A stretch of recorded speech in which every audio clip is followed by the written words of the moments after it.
जय हिंद साथियों, मैं राहुल कुमार स्वागत करता हूं आप सबको अपने YouTube channel the Raj research centre पे। जैसा कि थंबनेल में आपने देख ही लिया होगा कि आज के जो टॉपिक हमारा इंटरनेशनल ऑर्गेनाइजेशन यानी कि अंतर्राष्ट्रीय संगठन है। ठीक है, तो पहले हमें यह समझना पड़ेगा कि राष्ट्रीय संगठन किसे कहते हैं। दोस्तों, राष्ट्रीय संगठन वह संगठन होता है जो खुद के लिए काम करता है, अपने देश के लिए काम करता है। ऐसे संगठन को हम राष्ट्रीय संगठन कहते हैं। लेकिन हमें अंतर्राष्ट्रीय संगठन की जरूरत पड़ी क्यों?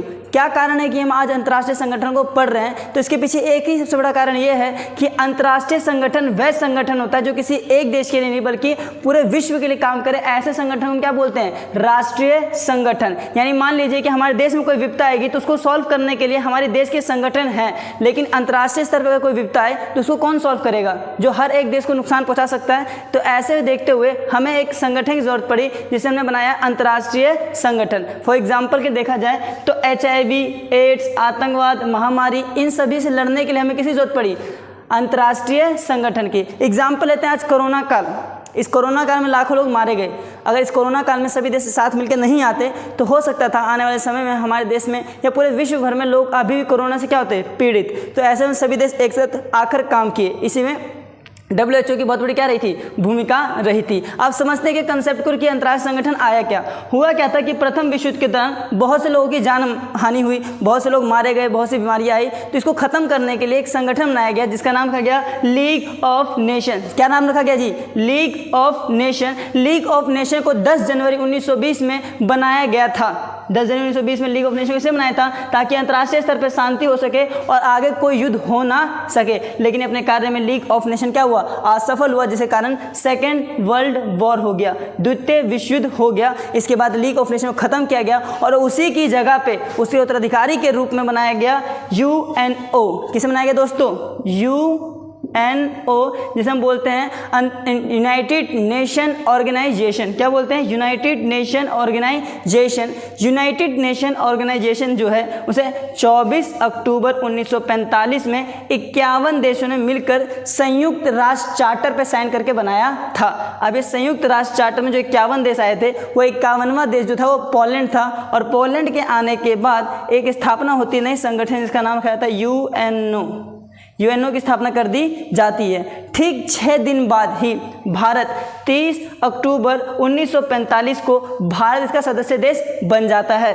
30 अक्टूबर 1945 को भारत क्या बन जाता है? सदस्य। तो एक नंबर में कई बार आया है कि बताइए दोस्तों कि भारत UNO का सदस्य देश कब बना? तो आप बोलोगे 30 अक्टूबर 1945। UNO का एकमात्र जो मुख्य उद्देश्य पूछा जाए तो हो सकता है शांति। विश्व शांति बनाने किसका काम है? UNO का काम है। और वर्तमान में इसमें देखा जाए तो 193 सदस्य आ गए हैं। किसी किसी बुक में, जो पुरानी एडिशन की बुक है उसमें आज भी 192 लिखा हुआ है, लेकिन वर्तमान में कुल 193 सदस्य हो गए हैं। 2011 में जो 193वां देश है वो आया था, उसका नाम है साउथ सुडान। दक्षिणी सुडान को 2011 में UNO में शामिल कर लिया गया था।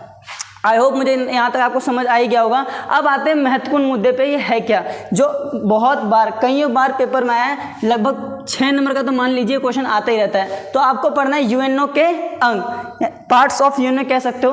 UNO के कुल 6 महत्वपूर्ण अंग। कितने दोस्तों? 6।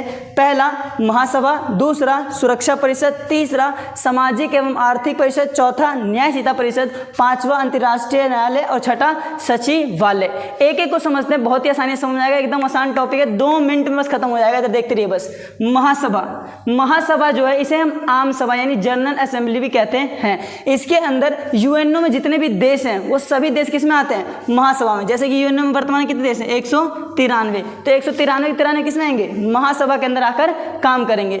सबसे बड़ा काम तो ये है, महासभा के 2 बहुत ही बड़े काम हैं। ये 2 याद रखिएगा, पेपर के इंटरव्यू से बहुत ज़्यादा महत्वपूर्ण हो जाता है। 2, पहला ये क्या करती है, जितने भी UNO में देश हैं उन सभी को बजट को तैयार करती है कि इस देश ने कितना दान किया, इस देश ने कितना दान किया, ऐसा बजट को तैयार करती है। और इसका दूसरा काम है चुनाव करवाना। यानी ये आप जो देख रहे हो ये सारे चीज़ें, इन सभी का संगठनों का चुनाव कौन कराता है? ये कराता है जनरल असेंबली, महासभा कराता है। और महासभा का जो मुख्यालय है, हेडक्वार्टर है, वो अमेरिका के न्यूयॉर्क में है। ये कहाँ पर है दोस्तों? अमेरिका के न्यूयॉर्क में है। तो आपको यहाँ समझ आ गया। अब आते हैं सुरक्षा परिषद, जो इसके बिना तो UNO अधूरा ही है। अगर आपने ये नहीं पढ़ा तो समझ लो आपने UNO नहीं पढ़ा। जी हाँ, सिक्योरिटी काउंसिल जिसे हम क्या बोलते हैं? सुरक्षा परिषद। सुरक्षा परिषद में कुल UNO के 15 देश आते हैं, 15 मेंबर्स आते हैं, जिसमें से 5 तो परमानेंट हैं और 10 नॉन परमानेंट मेंबर हैं। ये जो 10 नॉन परमानेंट मेंबर है इनका चुनाव हर एक 2 सालों में होता है और 2 सालों के बाद ये हट जाते हैं और इन्हीं की जगह पे कोई नया देश आ जाता है। और ये 5 जो हैं वो परमानेंट है, हमेशा के लिए फिक्स है, इन्हें कोई हटा नहीं सकता, ना इसे कोई ख़त्म कर सकता है। तो ये 5 जो देश हैं परमानेंट मेंबर हैं, इनके पास ना एक पावर है दोस्तों, एक पावर जिसे हम बोलते हैं वीटो पावर। क्या बोलते हैं दोस्तों? Veto power. वीटो पावर जिसे हिंदी में निषेधाधिकार कहा जाता है। ये है क्या? निषेधाधिकार का मतलब होता है कि एक ऐसी नीति जिससे संपूर्ण विश्व में मान लो कोई नीति चल रही है और उस नीति को खत्म किया जा सकता है, ऐसे पावर को हम क्या बोलते हैं? Veto power. एग्जाम्पल लेते हैं छोटे से, मान लीजिए एक रूम है, इस रूम के अंदर 5 लोग बैठे हुए हैं और 5 में से 4 लोग कह रहे हैं कि आज के दिन जो है ना भैया, आज तो सोमवार है, आज चलेगा कड़ी चावल। क्या चलेगा दोस्तों? कड़ी चावल। लेकिन उसका एक दोस्त है, चौथा जो दोस्त है वो कह रहा नहीं नहीं, हम कड़ी चावल नहीं खाते हैं, हम खाएंगे कह लीजिए वेज बिरयानी खाएंगे। क्या खाएंगे? वेज बिरयानी। 4 कह रहे हैं हम कड़ी चावल खाएंगे, एक कह रहा है वेज बिरयानी खाएंगे, तो किसकी बात चले? तो ऐसे में चारों दबाव बनाएंगे एक पे कि नहीं खाएंगे तो सिर्फ कड़ी चावल। तो वेज बिरयानी क्या करेगा? वीटो पावर, कहेगा ले वीटो, ना खाएंगे ना खाने देंगे, तो ना ये खुद खाएगा और ना ही इनको खाने देगा। जी, वीटो पावर एक ऐसा पावर है जो दुनिया भर में नीति निर्माण क्या कर सकता है? समाप्त कर सकता है। और ये दुनिया केवल 5 ही देशों में है। अगर आप मैप से याद करोगे तो मान लीजिए मैप है, तो इस साइड में अपना अमेरिका जाता है, फिर इधर ब्रिटेन, फ्रांस, चीन और रूस आ जाता है।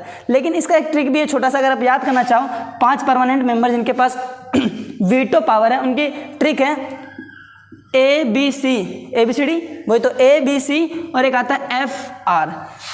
तो A से अमेरिका, B से ब्रिटेन, C से चाइना, F से फ्रांस और R से रशिया। तो आप भी बार बोलिए, जल्दी याद हो जाएगा, बताइए। A से अमेरिका, B से ब्रिटेन, C से चाइना, F से फ्रांस और R से रशिया, जिसे हम पहले सोवियत यूनियन भी कहते थे। इन सभी में देखा जाए तो आज तक वीटो को मन में क्वेश्चन आएगा कि तो वीटो पावर सबसे ज़्यादा यूज़ किसने किया होगा, है? तो सबसे ज़्यादा जो वीटो पावर का यूज़ किया है इन 5 देशों में से, वो क्या है? रशिया ने। रशिया ने बहुत ही ज़्यादा क्या किया है? वीटो पावर का यूज़ किया है। अब बढ़ते हैं इस चैप्टर। तो आपको समझ में आ ही गया होगा अभी तक कि सिक्योरिटी काउंसिल में 5 परमानेंट और 10 नॉन परमानेंट मेंबर हैं, और जो 10 नॉन परमानेंट मेंबर हैं इनको 2 सालों में चुना जाता है, 2 सालों बाद क्या कर दिया जाता है? हटा के नए सदस्य आ जाते हैं। अब बात करते हैं तीसरे पे, आर्थिक एवं सामाजिक परिषद। कौन से दोस्तों? आर्थिक एवं सामाजिक परिषद के अंदर कुल 54 देश आते हैं और इनकी सदस्यता बढ़ती रहती है। तो 54 अभी वर्तमान में कितने देश हैं? 54 देश हैं, जिनका चुनाव प्रत्येक 3 सालों पर होता है और हर 3 सालों में ये देश हट जाते हैं। इस परिषद के अंदर बहुत से संगठन आते हैं जिसका नाम सुना होगा, WHO, world bank, WTO, UNICEF, UNESCO, ILO, ये सभी किसके अंदर काम करते हैं? आर्थिक एवं सामाजिक परिषद के अंदर काम करते हैं। अब बात करते हैं ट्रस्टीशिप काउंसिल, से हिंदी में बोलते हैं न्यायशीता परिषद। न्यायशीता परिषद को इसलिए बनाया गया था कि जो देश UNO में शामिल ना हो, हाँ, जो देश UNO में शामिल ना हो, ऐसे देशों को सुरक्षा प्रदान कौन करेगी? न्यायशीता परिषद, यानी कि सुरक्षा परिषद। और हुआ क्या, सन 2005 में UNO की 60वीं बैठक हुई थी और इस 60वीं बैठक में ये निर्णय लिया गया कि क्यों ना अब न्यायशीता परिषद को समाप्त कर दिया जाए, क्योंकि लगभग दुनिया के सभी देश किस में शामिल हो चुके हैं? UNO में शामिल हो चुके हैं। इसीलिए 60वीं बैठक जो न्यूयॉर्क में हुई थी 2005 में, इसके अंदर न्यायशीता परिषद को समाप्त कर दिया गया। अब बात करते हैं अगले टॉपिक, अंतर्राष्ट्रीय न्यायालय, इंटरनेशनल जुडिशरी, यानी अंतर्राष्ट्रीय न्यायालय।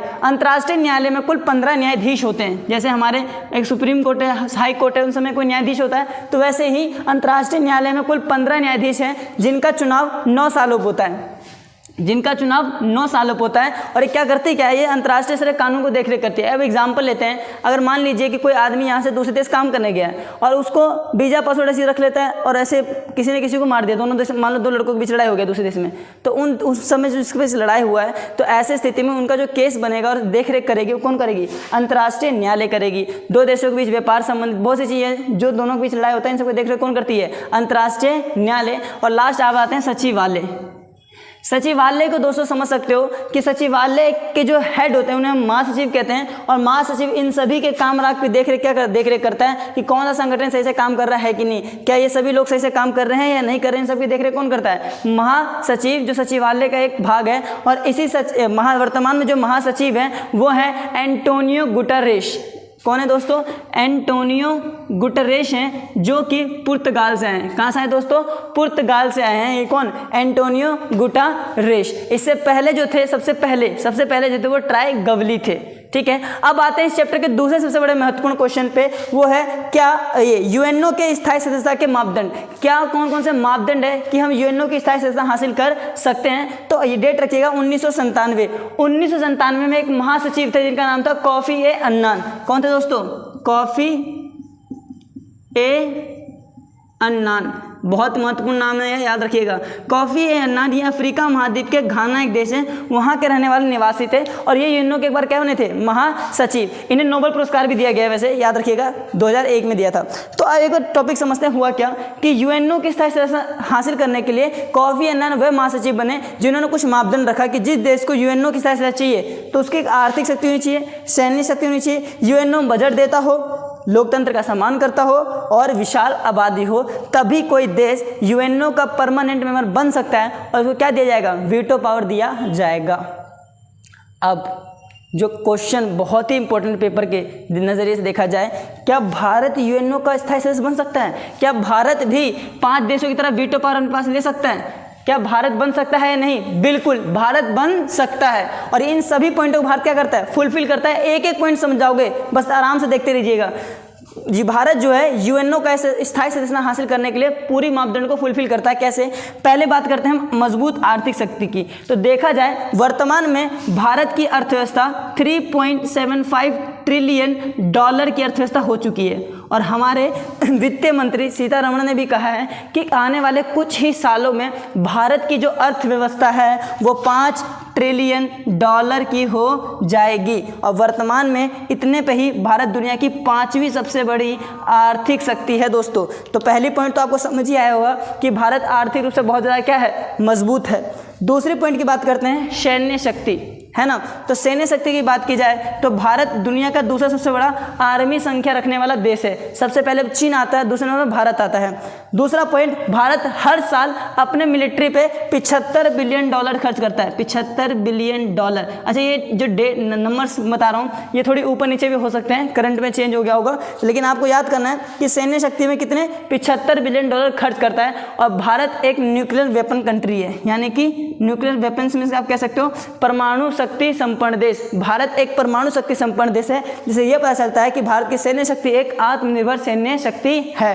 अब अगले टॉपिक और बात करते हैं कि यूएनओ भारत यूएनओ बजट देता है कि नहीं देता है? हाँ, देता है। भारत जब से यूएनओ का सदस्य बना है तब से बजट देता आ रहा है, लेकिन आप एनसीईआरटी में नया डाटा नहीं दे रखा है, तो एनसीईआरटी में 2019 का डाटा दे रखा है। तो आपको वही याद करना है कि 2019 के अनुसार भारत ने जो यूएनओ बजट दिया है वो 0.8% दिया है, जो 21वें स्थान पाता है वर्ल्ड के। यानी भारत से ज़्यादा बजट 20 देशों ने और ज़्यादा दे रखा है और भारत ने कितना दिया है? 21%, मतलब 21 नंबर दिया है, 0.8% 2019 के अनुसार दान दिया है। कहाँ पे? यूएनओ में। अब लोकतंत्र का सम्मान, तो भैया इसके बारे में तो पूछो ही मत, क्योंकि भारत दुनिया का सबसे बड़ा लोकतंत्र देश है और हमें गर्व होता है कि आज तक हमारे देश के अंदर लोकतंत्र बना रहा है। तो भारत दुनिया का सबसे बड़ा और लोकतंत्र देश है जहाँ प्रत्येक व्यक्ति को मौलिक अधिकार दिया है। तो इन पांचों में तो भारत फुलफिल हो रहा है। क्या इसमें फुलफिल होता है भारत? मेरे को लगता है इसको बताने की मुझे ज़रूरत ही नहीं है, क्योंकि आप सबको पता ही होगा कि विशाल आबादी, तो माशाल्लाह क्या ही कहा जाए कि दुनिया में सबसे ज़्यादा आबादी भारत के अंदर हो गया है। पहले चीन में था और अब आबादी कहाँ हो गया है? भारत में हो गया है। भारत दुनिया का सबसे बड़ा विशाल आबादी का देश बन गया है। आंकड़े तो नहीं आए, लेकिन लगभग मान लीजिए कि 140 करोड़ जनसंख्या, 140 करोड़ जनसंख्या किसकी? भारत की है। और ये वर्ल्ड पॉपुलेशन के अंदर अकेले ही 20% कवर करता है। एक पॉइंट और आता है इसके अंदर कि भौगोलिक और सांस्कृतिक विशेषता। तो आपको पता ही होगा कि भारत की संस्कृति विशेषता दुनिया भर में बहुत ही ज़्यादा क्या है? प्रसिद्ध है। भारत का साड़ी कल्चर, धोती कुर्ता, वह भारतीय कृष्णा और राधा जोड़ी जो है बहुत ज़्यादा प्रसिद्ध है अन्य यूरोपीय कंट्री में, खासकर रशिया जैसे देशों में कंट्री है। तो अब एक बताइए, क्या भारत ने पाँचों को फुलफिल किया? हाँ, किया। तो भारत का सदस्य बन सकता है? हाँ, भारत का सदस्य बन सकता है। और भारत जैसे 3 और सदस्य आते हैं जिन्हें हम ग्रुप 4 कहते हैं।